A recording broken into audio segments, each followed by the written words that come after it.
Buenas tardes. Vamos a continuar con el festival. Muchas gracias por estar aquí en esta tarde calurosa y a este horario.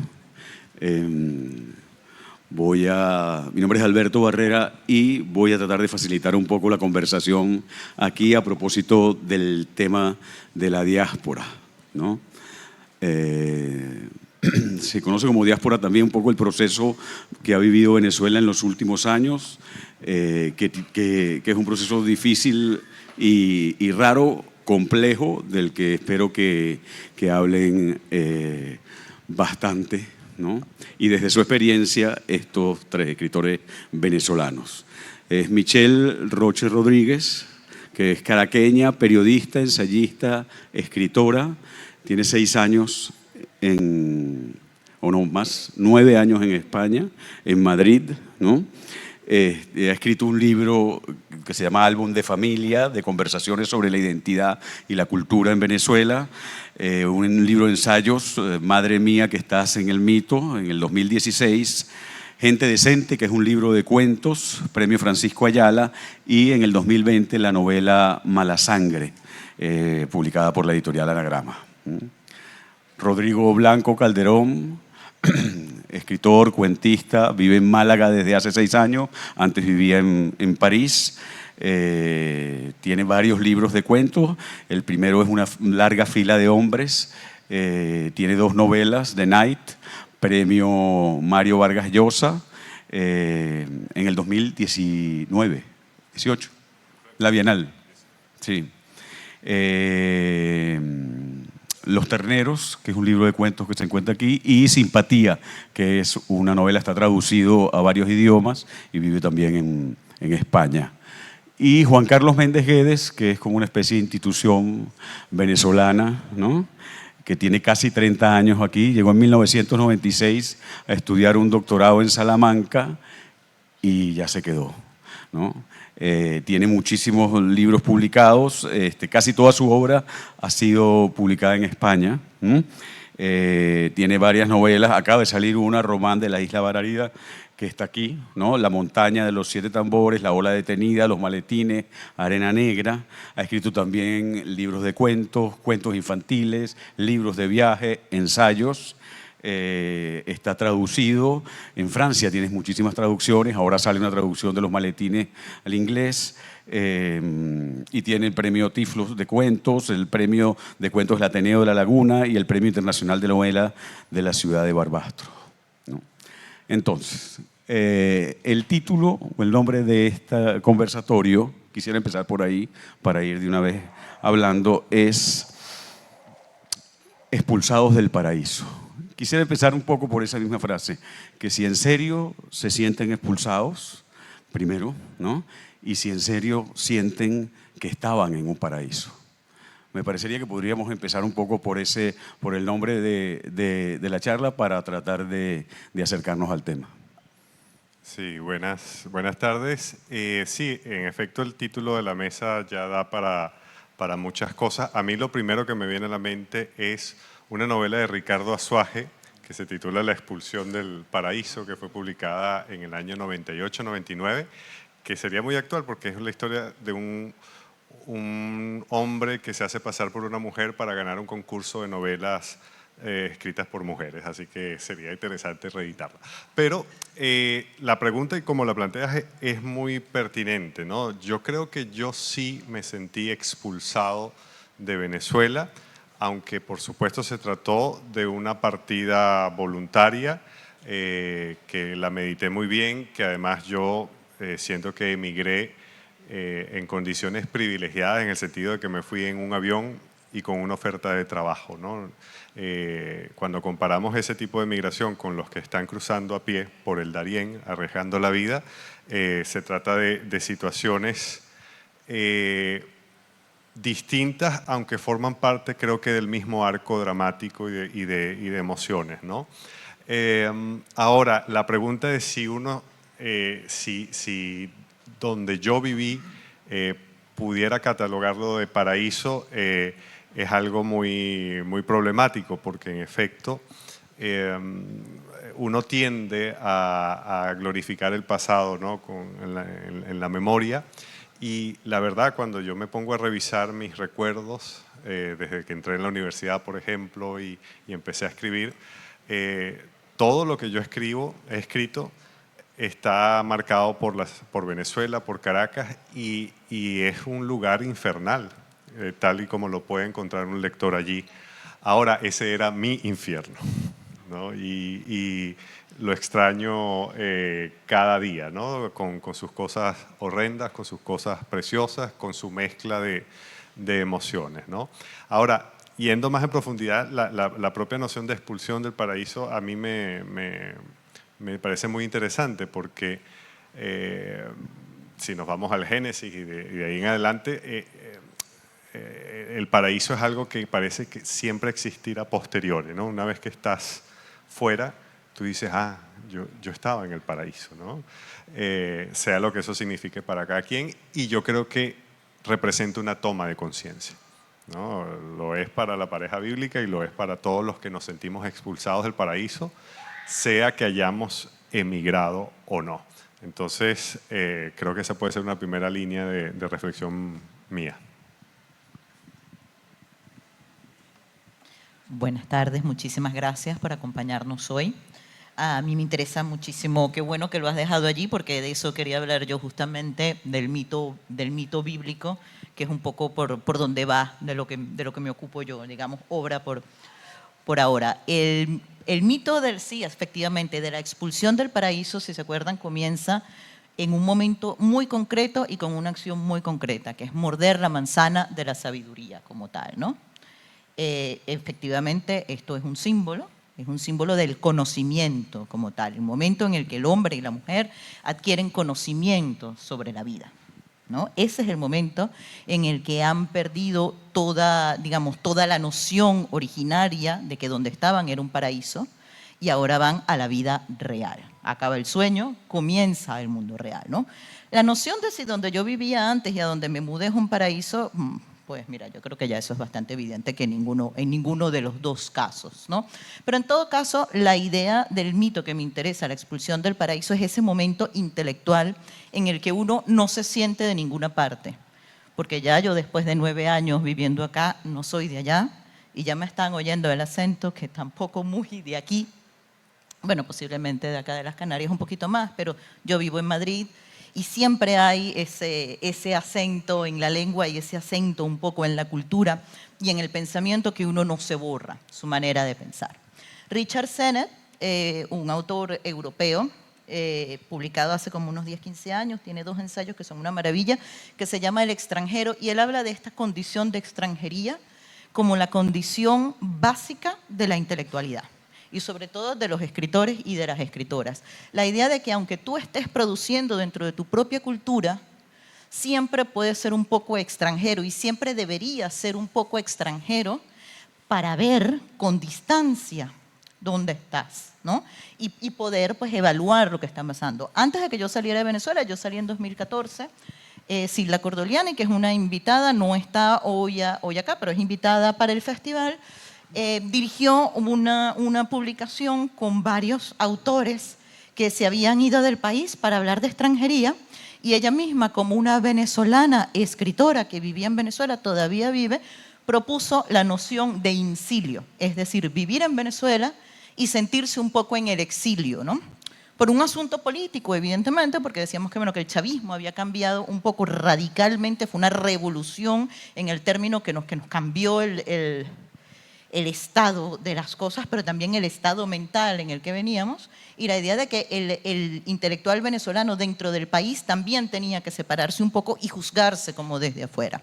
Yo esa noción de incilio me la traje a Madrid, y claro, es la oportunidad que yo creo que ahora ya más nunca puedo volver, porque siempre me voy a sentir esa extranjera que está mirándolo todo bajo la misma, intentando siempre la balanza, que como saben es una quimera, no hay una balanza en realidad, pero es siquiera a lo que uno aspira.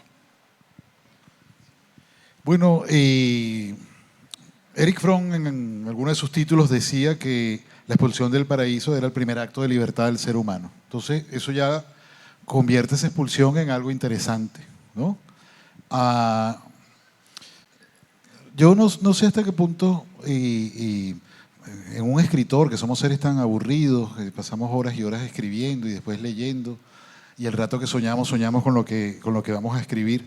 Es tan interesante la experiencia, su experiencia personal, como la manera en que él mira el mundo. Y entonces, en este sentido, yo la idea de una Venezuela como paraíso la adquirí aquí en España y concretamente en Canarias, cuando comencé a hablar con canarios que habían regresado de Venezuela. Y ellos me hablaban de su juventud, de su gran momento allí, de cómo les gustaba las comidas, las ciudades. En algún caso algunos me contaron cómo escaparon de aquí para poder llegar a la tierra prometida, al paraíso que era la Venezuela entre los años 48, 50, como ya hicieron una migración legal en los años 60. Y entonces me percaté y dije, quiere decir que alguna vez fuimos el paraíso, ¿no? Me lo hice como una especie de pregunta. Entonces, mi querido infierno alguna vez fue el paraíso para alguien. Y ahí hubo como un quiebre, un desdoblamiento de decir, bueno, ¿y por qué yo no lo vi? Por ejemplo, ¿no? ¿Y qué es el paraíso? Y luego, a mí cada vez me cuesta más pensar con los años, y por eso escribo narraciones, porque veo la vida en función de historia. Yo recuerdo a un estupendo poeta fallecido hace unos años, Salvador Tenreiro, y él venía a Europa, daba clases en Caracas, en la Universidad Simón Bolívar, y él venía a Europa y él estaba fascinado con las ciudades, y miraba el cielo y decía, mira este cielo, ¿cuándo allá hay un cielo así? Él vivía obsesionado con eso. Y alguna vez me contó que en un viaje de regreso a Venezuela, cuando el piloto dijo, estamos pasando sobre Lisboa, la última ciudad de Europa, él comenzó a llorar de melancolía porque regresaba. Pero a Salvador le tocó venirse a vivir a España, y bueno, por la situación terrible que se comenzó a vivir allí. Cuando yo hablaba con Salvador y ya estaba instalado aquí, me decía, he perdido mi paraíso. Qué bien vivía yo allí. Yo allí respiraba en el aire los poemas de Gervasi, de Ramos Sucre. Tú has visto qué poesía tan horrible se escribe, ¿sabes? Lo comenzó a mirar de otra manera. Y para mi sorpresa me enteré que Salvador había nacido en La Coruña. Yo no lo sabía. Me parecía lo más venezolano del mundo. Y un día me dijo, bueno, es que yo me fui muy chiquito de aquí, ¿no? Y entonces Salvador vivió su regreso como una expulsión del paraíso. Entonces, lo que me interesa de esta noción muchas veces es la pérdida del paraíso de los otros. Porque en mí mismo me produce terror la idea de pensar estoy viviendo el paraíso. Probablemente este momento que estoy aquí con ustedes, en unos años, diré, oye, aquello era el paraíso. Pero el paraíso se vive en pretérito. Pero tener una idea de noción de paraíso en presente puede ser aterradora porque es la noción de la felicidad.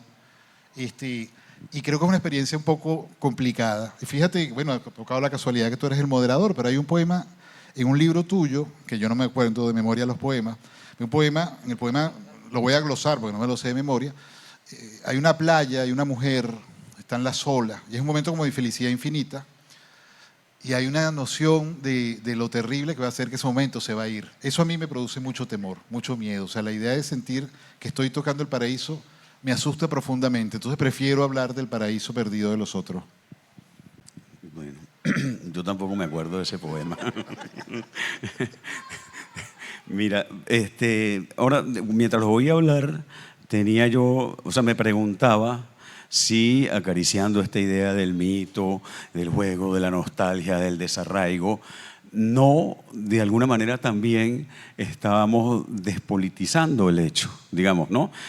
Y no lo digo como crítica ni como algo malo, sino me lo pregunto, sobre todo de cara a lo que entendemos que los otros ven como Venezuela y como noticia, digamos. Y pensaba que posiblemente también desde esta situación cada uno de ustedes también puede ir construyendo de manera distinta.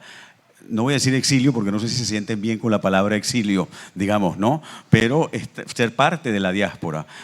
Cada uno se vino en momentos además diferentes, en años diferentes y en circunstancias diferentes, posiblemente con distintas motivaciones. Pero eso no ha cambiado en el tiempo. A medida que las noticias del país cambia, incluso diría las posibilidades de volver o las hipótesis sobre un posible regreso también cambian. Sí, fíjate que es muy interesante todo esto que vamos construyendo, porque nuevamente es tomar conciencia de cosas que de las que uno no habla. En realidad yo tengo la impresión de que uno no se detiene a reflexionar mucho sobre estas cosas, quizás porque son complejas y muy dolorosas, ¿no?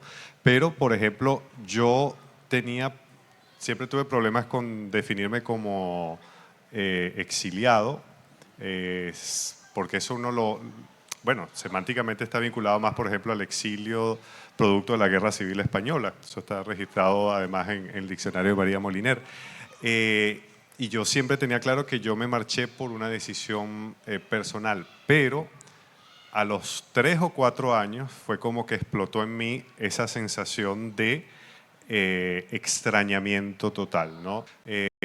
Yo he tenido estos años una crisis de identidad fortísima de reconocer eso que decía Michelle, de que ya no eres del todo el venezolano que eras. En mi caso, creo que ya llegué muy tarde para ser español, lo que sea que eso signifique, y uno está en esa situación un poco extraña. Y siento que esa incertidumbre es lo que me define. A veces es muy dolorosa, otras veces es muy interesante, ¿no? Y con lo que tiene que ver con la visión de Venezuela, eso es algo que resiento mucho, aunque se dice siempre con solidaridad. Venezuela, país tan rico, que lo tenía todo. Y digo, no teníamos nada. Es que eso es muy relativo.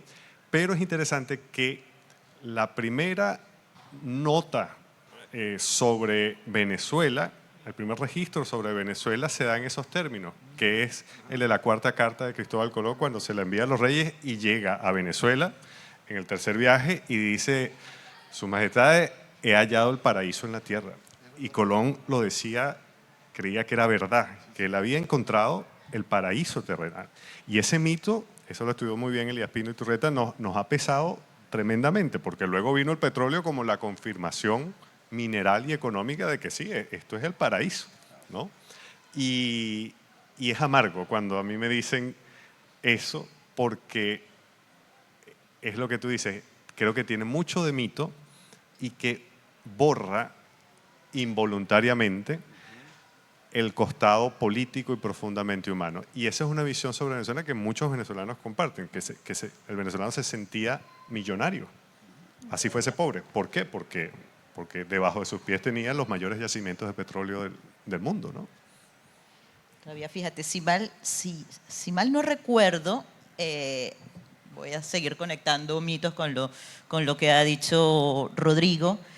Cristóbal Colón dice esto de Venezuela cuando llega al Orinoco, ¿no? Y cuando ve que va del agua salada al agua dulce. Y yo ahora por lo que estoy trabajando en narrativa, justamente luego en el Orinoco, una de las cárceles políticas más horribles sobre la que tú escribes, por cierto, Guasina, está allí, ¿no? Y a mí me parecía, yo había jugado con el tema, ¿no? Un respeto por las campanas. Un homenaje a Cristóbal Colón. ¿Cuántas son? No sé si se oye. Sí se oye. Ah, no, pero sí nos escuchan perfecto, sí. No, ahora se me olvidó. No, perdón, retomo un poco la noción del paraíso de los venezolanos que yo comparto la idea de Rodrigo y un poco ese pequeño resentimiento con cariño que sentimos cuando nos dicen, uy, tenían todo para ser felices y mira a lo que llegaron, ¿no? Y trabajando un poco, cuando uno trabaja con la historia de Venezuela y nos ha pedido Alberto que no pasemos de puntilla alrededor de la cuestión política, cuando uno trabaja la historia de Venezuela se da cuenta que es la historia de una y otra vez dictaduras militares, una y otra vez caudillos. Se nos va olvidando cada cierto tiempo lo que significa vivir en libertad. Y mi teoría hoy en día es que nosotros estamos presos de nuestras ideas y de nuestros mitos. Y me parece muy interesante que uno de los grandes mitos sea el del paraíso terrenal que se consigue en el Orinoco y que justamente en el Orinoco existiera una cárcel que era un campo de concentración, básicamente, ¿no? O sea, donde la gente la iban allá, se llamaba Guasina, y ahora estoy trabajando en ello y me parece Además, interesante que hubiera ocurrido en los años 50 en una dictadura que se quedó en la historia de Venezuela como el gran momento de Venezuela, ¿no? O sea, todavía hay como un cierto, digamos, yo cuando escribí mi primera novela es de una dictadura de los años 20, de un personaje... Esto es saboteo. Perdón. Esto es saboteo. Dentro de los ciclos históricos de la dictadura, a ver si puedo mantener el pensamiento a pesar de las campanas. La primera novela que escribí es en los años 20, es cuando ocurre la revolución petrolera, que es la gran revolución de Venezuela, en realidad porque nos cambió el esquema completamente, era la dictadura de Juan Vicente Gómez. Y cuando la novela salió publicada, a mí la gente me escribía para hablarme bien del dictador, que ya existían presos políticos, era una evidente metáfora lo que está pasando hoy en día en el país con uno de las imágenes más grotescas del poder, que me parece a mí, que es la existencia de presos políticos, y sin embargo a mí me escribían para decirme que, bueno, que realmente que Juan Vicente Gómez había sido un dictador, pero bueno, pero era parte. Y luego pasa lo mismo un poco con Marcos Pérez Jiménez. Esta idea, entonces, de la Venezuela saudita, de la Venezuela rica, de la Venezuela paradisíaca, también tiene el germen de su destrucción, ¿no?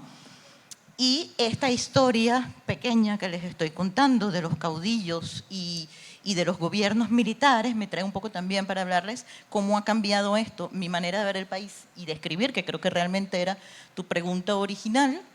Yo creo que los escritores venezolanos siempre también hablamos un poco de política, si quieres de esto hablamos luego, pero yo he tomado una decisión estética que tiene que ver con el tipo de lenguaje que utilizo para las narraciones, que es un tipo de lenguaje que viene generalmente del fantástico, una quebratura del realismo, de llevarlo hasta ciertos paradoxismos para poder describir a través de metáforas que tienen que ver con fantasmas, con espíritus, con vampiros, realidades que yo quiero que la gente vea desde otro punto de vista.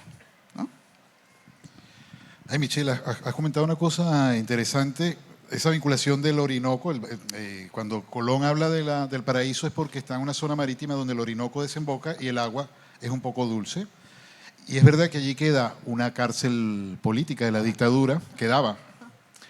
Pero es que esa cárcel tuvo unos primeros invitados, y algunos lo sabrán, y eran los canarios que llegaron entre el 48 y el 50. Los primeros que estuvieron allí fueron unos canarios, porque ¿qué pasó? Empezaron a huir los barcos desde aquí y originalmente el gobierno que estaba allí pues tenía una actitud positiva para recibirlos, había una embajada de la República que funcionaba allí, pero hay un golpe de Estado en Venezuela, estos militares reconocen a Franco y la gente que empieza a llegar en los barcos comienza a ser sospechosa. Dice, y si son comunistas, y si son... Las cosas han cambiado. Entonces, los primeros barcos fueron recibidos de una manera y los barcos siguientes al golpe de los militares son recibidos de otra y durante algunos meses llevan a los canarios a Guasina, algunos canarios a Guasina. Y allí hay historias, bueno, fueron unos meses, pero era una cosa dura.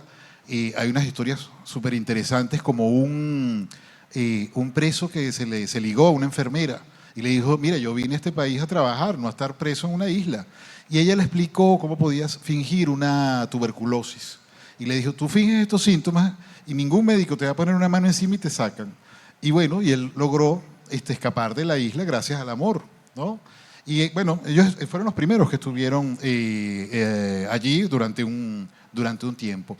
Yo creo en cuanto a lo que tú dices del tema de hablar de paraíso, politización, despolitización, es que yo más que expulsión del paraíso, a la hora de escribir sobre Venezuela, hablaría del ingreso al infierno. Yo creo que escribo porque me han hecho entrar a la fuerza a un infierno que yo siento que millones de personas, incluyéndome, no merecíamos, ¿no? Un infierno donde hay gente que está allí atrapada y vive cosas terribles, pero donde también los que estamos fuera vivimos cosas tremendas porque tenemos nuestra gente allí y no de una manera retórica.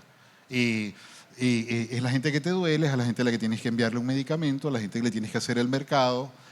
Estaba hablando hace un rato con Carlos Sandoval, hablábamos de las recientes elecciones y él me dijo, yo no dormí esa noche, pues yo tampoco, y lo saben, bueno, no, algunas personas que están en el evento lo saben porque a las 5:30 nos estábamos chateando, es decir, Ese país, ese infierno, que creo que no nos merecíamos, y que creo que nadie se merece, creo que sería el tema, supongo que sería el tema de la escritura. Más bien la creación, tú tenías tu infierno y te han impuesto otro, ¿no?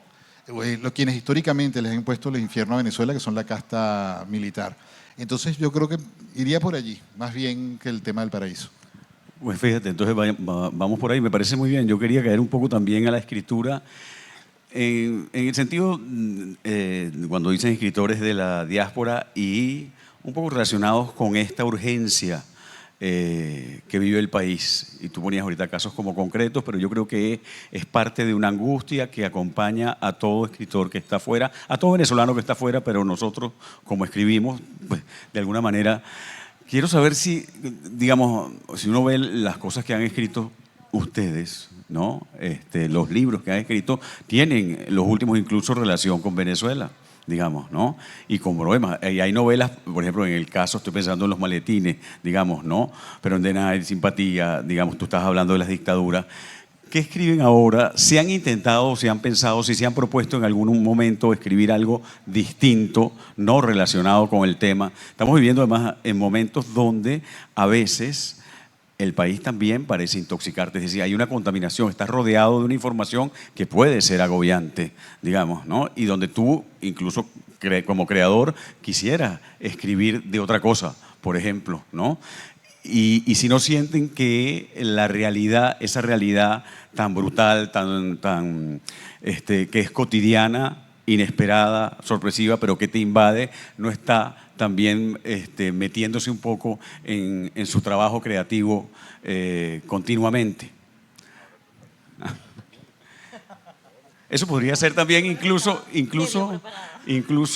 con lo que están escribiendo ahora, digamos, pueden trabajarlo con los proyectos que están haciendo o no. Sí, bueno, a mí me encantaría poder escribir autoficción. O sea, de verdad que me gustaría poder escribir una cosa que me encierre en mi casa y dedicarme a hablar de mí un rato. Lo que pasa es que yo creo que sí, que los escritores venezolanos en general, por una tradición desde mediados del siglo XX, o sea, desde nuestra vanguardia, escribimos sobre política. Es como si no, o el país siempre está presente de alguna manera, incluso de los poetas, ¿no? Yo creo que además eso es algo que nosotros deberíamos discutir entre nosotros y decir por qué, vamos a sacarnos esto de encima, ¿no? Yo te digo que me gustaría escribir lo de la autoficción, claro, porque yo creo que es un ejercicio que uno no se tiene sino a sí mismo, pero yo investigo mucho y a mí se me van quedando cosas y yo ahora tengo presentes, muy presentes en lo que estoy escribiendo a 3 escritoras, mujeres las 3, 2 de las cuales están presentes acá y una que está cumpliendo 10 años de que nos dejó, que es Michelle Asensio, mi cuasi tocaya. Ella trabajó muchísimo las diosas y trabajó muchísimo los imaginarios de los venezolanos. Y yo estoy escribiendo ahora sobre espiritismo, que se conecta, espiritismo, María León Cero, un mito, un mito y una religión autóctona venezolana que se conecta con el alma de los venezolanos y tiene que ver con una idea de posesión y de cómo nos poseen nuestras ideas políticas, ¿no? Se llama frenesía, por esa cosa de que el espíritu se mete y el medium se mete y las ideas se meten, pero esa idea nació de un verso que yo quiero leer, porque además la poeta está aquí presente. Vamos los sobrevivientes junto con la marea, vamos por las carreteras atascados en un tráfago de almas. Yo creo que eso define la situación de Venezuela ahora. Esto es un verso de Yolanda Pantin, claramente.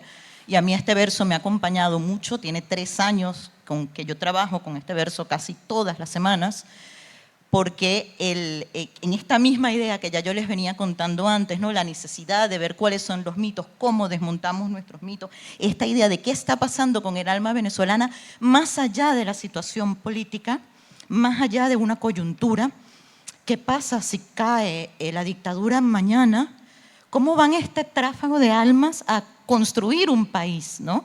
Y cómo lo vamos a construir los que estamos afuera en la diáspora con los que están adentro, ¿no? Esas son las preguntas que yo me voy haciendo, ¿no? Y claro, me las voy haciendo dentro de mi escritorio, en mi estudio, como si fuese autoficción, pero en realidad no es autoficción, ¿sabes? El país es una manera muy personal de ver el país, ¿no? No sé si tiene sentido lo que dije, pero algo. Bueno, es difícil esquivar la situación y nuestra literatura no lo hace en absoluto. Porque creo que hemos tenido la ingrata experiencia que han tenido otros países, no es que somos totalmente originales, hemos tenido la ingrata experiencia de conocer el mal de cerca, ¿no? Hemos visto el mal, señores, con mayúscula, hemos visto gente mala, gente maligna, gente malvada, gente miserable, gente, no digo más porque voy agarrando carrerilla, ¿no? Pero bueno, hemos visto el mal, hemos visto la mentira, el cinismo, lo estamos viendo, de hecho, en presente. ¿Cómo no funcionar frente a eso? Sin embargo, en efecto, Alberto, en una oportunidad estaba yo leyendo algunas novelas y encontré una escena en el aeropuerto de Maiquetía, tal, y me sonó.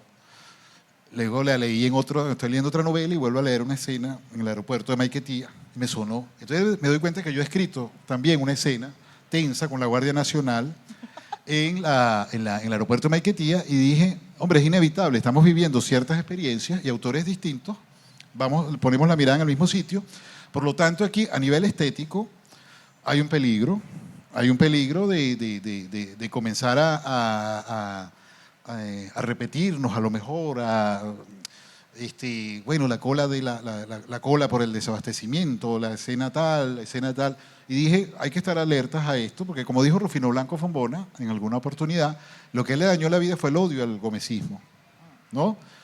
Yo estoy lleno de odio, lo admito, pero no quiero que se me dañe la vida, ¿no? Y no al gomecismo, por cierto. No quiero que se me dañe la vida ni mi escritura. Entonces sí me planteo por momentos, bueno, puede haber muchos tipos de escritura que yo puedo intentar. La novela Román de la Isla Bararida que yo acabo de publicar es una novela más bien de tema mítico, tema mágico que se vincula con las lecturas de la literatura artúrica. Ahora mismo estoy corrigiendo lentamente una novela en verso que viene que ver con la infancia, la pérdida, esta sí a lo mejor sí, la pérdida del paraíso de ese personaje, y una que tiene que ver con una novela que escribí en París hace muchos años, que tiene que ver con Bolívar Coronado, en un insomnio. Uno va buscando otros caminos porque no puede ser, yo por lo menos me niego a callar, pero a la vez también me niego a que me dicten, el alto mando militar me dicte las pautas de lo que yo tengo que escribir, ¿no? O sea, mi libertad es, ¿sabes qué? A veces no voy a escribir sobre la situación actual de Venezuela. Y en efecto tú ves claves estéticas alternativas, como decía Michelle, lo que a ella le interesa escribir en este momento, lo que hace Juan Carlos Chirinos también, que habla de unas historias loquísimas allí, de brujas, comidas, tal, y son zamuros, ¿no?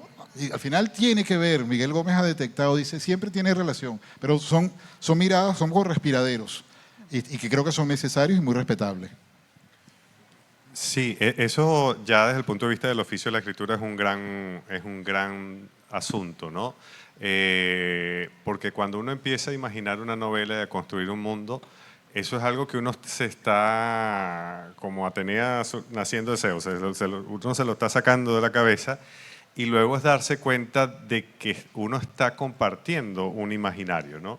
El caso de las experiencias totalitarias, como es lo que está viviendo Venezuela, existe eso que Svetlana Alexievich llamaba la memoria compartida. O sea, cuando tú vives una experiencia totalitaria, eso significa que tienes a millones de personas compartiendo los mismos recuerdos, los mismos dolores y los mismos traumas. Eso es una aberración. Lo normal es que cada quien tenga sus traumitas y sus pequeñas cosas, pero no que una misma marca haya signado la vida de tantos millones de personas. Entonces, es inevitable que los imaginarios se compartan. Estos dos llevan como 3 días hablando de espiritismo y María Leonza y todo eso, y a mí me sorprende porque yo estoy trabajando también con una novela que empecé hace muchos años, espiritismo, pero mi espiritismo es más chic, es francés. Me voy por allí. Y bueno, pero es que estamos marcados por una serie de cosas y yo he tenido también algunas rebeliones y digo, bueno, tengo una idea de novela, entonces no quiero que aparezca Venezuela. Entonces la decisión que tomé fue escribir una novela que no la he terminado, post-apocalíptica, donde los personajes vienen de un país que se hundió, desapareció por un cataclismo natural y ahí digo, bueno, borrado el país, déjame ver qué pasa. Y por lo que veo, los personajes están regresando a la cicatriz que quedó del país. O sea, es inevitable Y así que, bueno, yo decidí no resistirme.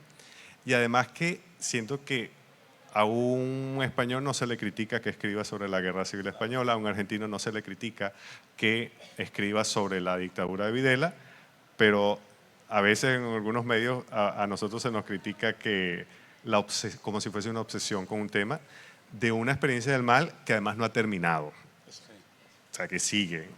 Y que no tiene desenlace claro, digamos, los escenarios de desenlace no está ninguno como abierto en este momento. Y eso creo que hace también, le da un plus, digamos, a esta cosa como de la angustia. Pero yo sí creo que es algo que está muy presente.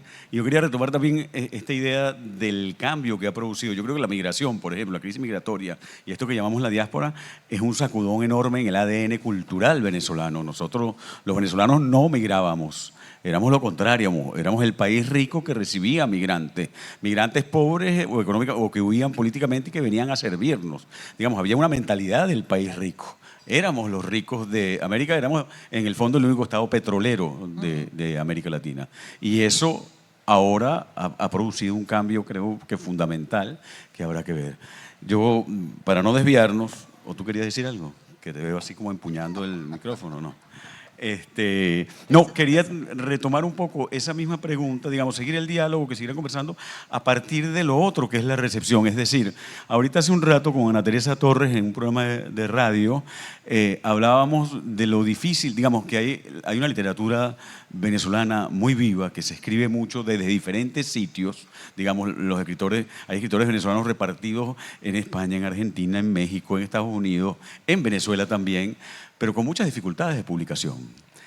¿No? Somos lo que los editores llaman unos escritores sin mercado. Digamos, nuestro mercado natural también era un país que desapareció. Digamos, o como decía hoy Ana Teresa, un ecosistema editorial que se desplomó. Entonces, por lo tanto, también es muy difícil leernos los unos a los otros, ¿no? Saber qué está pasando. Y en ese sentido, digamos, tenemos suerte algunos de estar publicados, pero ¿cómo ven ustedes y cómo pueden seguir eso que entendemos como la literatura venezolana? Es decir, ¿cómo aprendemos a ser un país sin territorio? Que es algo que a mí me preocupa, me llama la atención porque digo, sí, es verdad, hay mucha gente escribiendo. Ahora, ¿cómo nos leemos, digamos? Fíjate que a mí con este punto específicamente me preocupa mucho que siempre pensamos, o cuando lo problematizamos, creo que es la palabra exacta para decirlo, lo problematizamos desde la erosión editorial. Y yo estoy muy preocupada por la erosión de lectores. O sea, las últimas estadísticas de lectoría en Venezuela son bastante pobres, las maneja la Universidad Católica Andrés Bello, por desgracia no las tengo a la mano. Pero, claro, yo soy de la opinión que mientras haya lectores, habrá editoriales que quieran hacer el servicio. El problema adicional que tenemos los que estamos afuera es que te publique la editorial, que te publique es cómo llegas a un país donde no hay un sistema de distribución ni un sistema de librerías.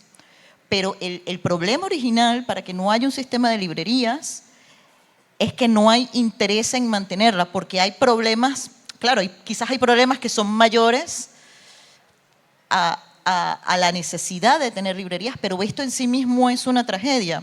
Yo voy a volver a la imagen de los militares en Maiquetía. Maiquetía es el aeropuerto más cercano a la ciudad de Caracas. Todos tenemos una imagen, sobre todo, y a nosotros nos duele como escritores y escritoras cuando tú tienes que explicar por qué tienes 14 libros metidos en una maleta, si los vas a vender, porque te preguntan, ¿usted va a vender estos libros? Y yo, no señor, yo los voy a leer. Porque comienza, todos estos libros son diferentes, ¿los va a vender? Y le digo, no señor, los voy a leer. ¿Y para qué? Me pregunta el militar. Y me parece una imagen absoluta del país. ¿Para qué los va a leer? ¿No? O sea, el problema es de lectoría. Y yo entiendo, claro, que uno se preocupa por que haya un sistema de distribución de los libros, pero yo estoy muy preocupada porque no haya suficientes lectores en el país. Eso me parece de una soledad enorme. Sí, es que el problema es tan complejo que precisamente una de las consecuencias de la diáspora ha sido, bueno, la mejor distribución y difusión de la literatura venezolana en el extranjero y principalmente en España. Pero precisamente en el momento donde más parece mediáticamente que se está hablando y discutiendo de literatura venezolana, es probablemente el momento en que menos se esté leyendo esa literatura dentro del país, ¿no? Es como un cuero seco que por donde lo pisas se levanta y siempre hay un problema. Y son esas realidades que suceden cuando las dictaduras aíslan a los países, ¿no? Por ejemplo, el caso de Cuba, que es el exceso del drama y de la injusticia. A mí me impresionó mucho saber que en Cuba no se conoció verdaderamente el fenómeno de la salsa hasta que se dio el famoso concierto de Oscar de León en 1983, que fue así como, ¿qué es esto? O sea, es decir, todo el momento de oro de la Fania no lo vivieron. Y eso que la salsa viene de Cuba. O sea, entonces, eso me pareció una metáfora tan injusta de cómo los productos culturales, el arte, se produce y circula a veces, muchas veces lejos de su epicentro, ¿no? Y en efecto, la crisis editorial y de lectoría en Venezuela es dramática, y yo me pregunto por todas esas cantidades de vocaciones que no se están fomentando, cantidad de jóvenes escritores que no cuentan con el sistema de publicación y de premios con el que nosotros sí contamos. Porque cuando yo tenía 19, 20 años había premios por todas partes, revistas por todas partes, incluso ya entrando en la zona de sombra, ¿no? Y eso ahorita no lo hay. Lo hay de forma muy, muy aislada, ¿no? Y eso me parece dramático, ¿no? Porque hay una literatura allí que o no se está publicando, ni siquiera se está llegando a producir porque no hay condiciones. Sí, es una gran contradicción porque es un momento de mucha visibilidad de la literatura venezolana, fuera, ¿no? Cuando yo llegué a España en el año 96, pues yo recuerdo había un libro de Uslar Pietri. Y ahora, pues tú vas y en los anaqueles, o te puede servir en 2 días el librero, pues así 30, 35 nombres se me ocurren en este momento, ¿no? No los voy a decir porque es muy largo, pero... o sea que hay una situación ahí bien interesante, bien atractiva con respecto a España y que probablemente también se ha reflejado en otros países, ¿no? Pero ¿qué ocurre dentro? Sí, pues está completamente destruido el sistema cultural, el sistema del libro, el sistema de las librerías. Hay una muy inteligente y perversa política, ¿no? De destruir el sistema cultural de un país que tenía un mundo cultural bien interesante, bien rico, bien sabroso, con museos, librerías, esto que decía Rodrigo de los premios. Y ahí te planteo otra cosa, planteo otra duda que tiene que ver con eso, a partir también de una anécdota. Una vez estaba hablando con una amiga y le pregunté, ¿fuiste a la librería? Bueno, hay un remate de libros y me dice, sí, compré esto, aquello, tal. ¿Y compraste las crónicas de tal persona? Y me dice, a mí me gusta mucho como él escribe, pero no quiero leer sus crónicas porque yo abro la ventana y veo todo lo que él me está contando. Y entonces me quedé con la duda de, en nuestro caso, escribimos estas historias y ese lector de allí querrá exactamente leer esas historias o está harto de ver lo que nosotros contamos. En cierta forma, a lo mejor lo que nosotros estamos tratando es de mostrar fuera, mire, este es el infierno. Pero los que están dentro del infierno quieren leerlo. Y eso no tengo respuestas para eso. Simplemente lo planteo como una duda. Bueno, pero esa duda es de ustedes. Es decir, a ver, si no es también para quién escriben. Digamos, finalmente, tú dices, te quedaste, es decir, si no se publica en Venezuela, pero tampoco para el público español. Claro. Digamos, ¿no? O sea, yo esa duda no me la planteo, Juan Carlos. O sea, yo escribo para una persona que soy yo, que no soy yo, que siempre va a odiar a muerte un día y adorar el día siguiente lo que yo escribo, y ya luego cuando sale y hay como una sensación de producto terminado que me cuesta muchísimo llegar allí, entonces digo ya. Y luego es cuando viene esta soledad a la que me refería antes, ¿no? O sea, la falta de lectoría de un lado y la falta de comprensión de otro, ¿no? O sea, porque luego el primer lector que nos toca a nosotros como personas que producimos literatura acá, inmigrantes venezolanos, también dicho inmigrantes, es que tu primer lector es español, entonces estás traduciéndote a tu propio idioma, ¿no? O sea, ¿por qué escribes de esto? ¿Por qué lo pones de esta manera? Porque yo me la paso con un diccionario de venezolanismos, además pensando si en el momento histórico o en el año en el que del que yo estoy hablando se utilizaba esa palabra. De la misma manera que ahora lo traigo para la vida, porque tengo 10 años afuera. Yo no sé si ya la gente habla como hablaba yo hace 10 años, ¿no? Y entonces esa idea como constantemente de que no estás en ninguna parte, que al final es la extranjería.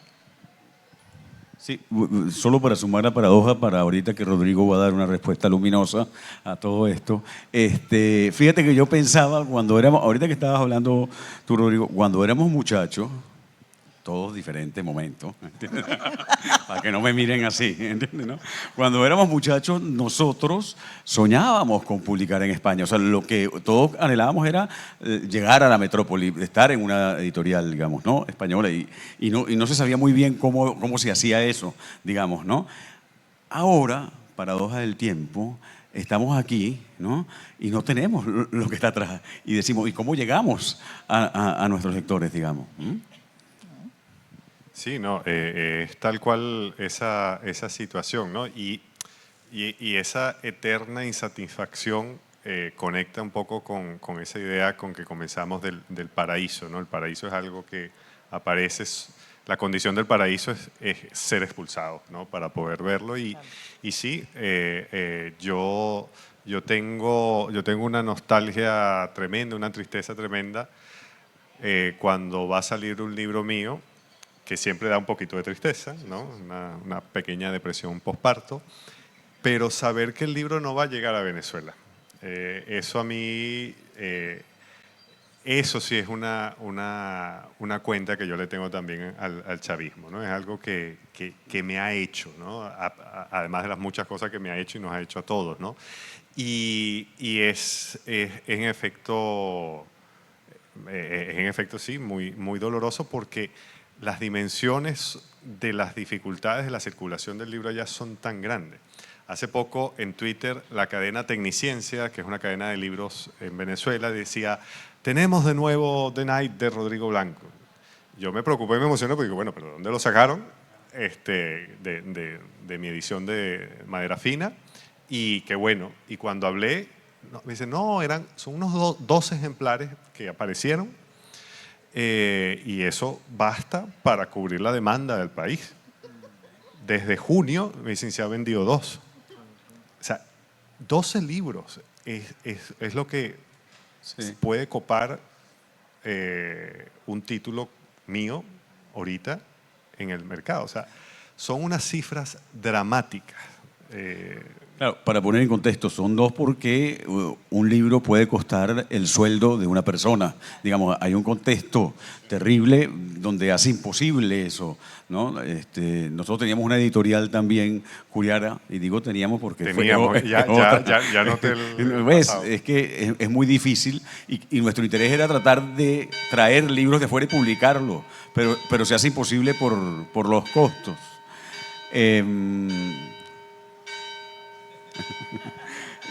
Pero yo quiero retomar, digamos, como ya nos están avisando que hay que cerrar, esto que está diciendo Rodrigo, para retomar y redondear con lo del paraíso y la expulsión del paraíso, es interesante en la medida en que estamos hablando de la nostalgia y que el paraíso es un plural real, un nosotros que ya no tenemos y que no existe, digamos, incluso visto desde todo punto de vista y visto como un mercado editorial también y como una posibilidad de interacción, que es lo que es la lectura, de tener algo común. Es decir, hoy veíamos, yo con Manuel Borrás, el catálogo de él aquí tiene mucho más de literatura venezolana de lo que puede haber en Venezuela, publicado en Venezuela en los últimos años, digamos, ¿no? Y eso es parte de esa misma tragedia, ¿no? A ver, el mismo ejercicio que ha hecho el Festival Hispanoamericano de Escritores en este momento es un ejercicio que a mí me parecía casi imposible hace unos meses, porque yo tengo poquísimos interlocutores, escritores venezolanos o venezolanas, ¿sabes? Con los que pueda hablar diariamente. O sea, nosotros nos vemos, coincidimos en actividades como estas, pero cuando uno produce en su propia sociedad y produce para la gente con la que creció, con la que se crió, tienes como un retorno instantáneo de tus ideas como tal. Y yo siempre estoy escribiendo o pensando en un país que además ya no existe y no existirá nunca, porque nadie ha visto, o sea, nosotros 4 que estamos aquí no tenemos la misma visión del país, pero no solamente por una cuestión de edades o de situaciones, sino porque simplemente somos personas distintas, con realidades distintas, y eso se subraya mucho más cuando uno está fuera y en una situación como esta que los lazos están quebrados, no porque queramos, sino porque la vida es lo que es y uno además de escribir tiene que hacer otra cantidad de cosas y estos espacios son muy raros, ¿no? Pero de todas maneras, yo siento que me gusta, o sea, no, esto se oye muy feo, sí, o sea, que hay un ejercicio, hay un ejercicio de, aunque sea una idea de país que no existe, aunque sea un pasado al que no volveré, aunque sea una realidad que estoy creando de cero, ¿qué es lo que pasa? El ejercicio de pensar al país me gusta, aunque sea un pequeñito país que he creado yo solo para mí, como El Principito, ¿sabes? Sí, porque me gusta esa idea. En último caso, también como una pequeña victoria frente al mal, escribir que alguna vez hubo gente que se amó, que hubo gente que se odió, que hubo gente que se quiso, que hubo gente que bailó, que hubo gente que cantó, y que en algún lugar, en algún otro momento volverán a cantar en esas ciudades, en esos espacios, que nosotros también seremos parte de esa canción perdida que es Venezuela, estemos donde estemos. Y yo quiero escribir sobre eso y también para los lectores del país donde ya he pasado 28 años, contándoles también otros mundos, porque ya yo percibo la realidad y tengo que decirlo, he pasado la mitad de mi vida en un sitio y la mitad en otro, y como pienso vivir hasta los 110 años, pues todavía me queda un tiempo aquí en España. Yo tuve hace poco un sueño, yo me despertaba muy triste y escuchaba una canción, una copla. El sueño era que yo me iba de España, me producía una gran tristeza. Y yo dije, yo tengo que entender que eso también para mí en este momento sería una tragedia, un drama, irme de España, ¿no? Y entonces yo también tengo que escribir con esas dos pulsiones, de lo que estuvo y de lo que está, de la canción que se cantó y la canción que se está cantando. Nada, pensando en que, un poco en continuación con cosas que habíamos hablado en otra mesa, que una de las cosas más raras de Venezuela, por lo menos desde afuera, es que sí, la producción editorial está prácticamente en cero, la falta de librerías, todo eso, pero si hay algo que se sigue produciendo y publicando y que encuentra como una raíz terca la luz, es la publicación de poesía. Eso me parece de una fuerza tan tremenda, tan ilógica, tan tremenda para la situación que se está viendo. Pienso en todo lo que hace la Poeteca, ¿no? Claro. Y me parece muy, muy interesante y nuevamente creo que la poesía, si no podemos contar historias, porque contar historias requiere un tiempo, requiere una convocatoria, quizás la poesía siempre vuelve en nuestra ayuda con esos fogonazos, como el que leía Michel, o ese otro poema de Yolanda que además ha circulado en redes, ¿no? Ustedes perdieron un país dentro de ustedes. Es decir, a veces solo hay tiempo para la poesía, pero eso queda, ¿no? Y a eso nos aferramos. Perfecto. Y bueno, y también yo quisiera rescatar y agradecer, ahora que estamos cerrando esta conversación, gracias a ustedes por estar aquí, pero también este festival nos está permitiendo una cosa que era insólita, que es además este encuentro físico entre muchos de nosotros que no nos veíamos desde hace mucho tiempo y que no sabemos cuándo nos volveremos a ver. Muchas gracias.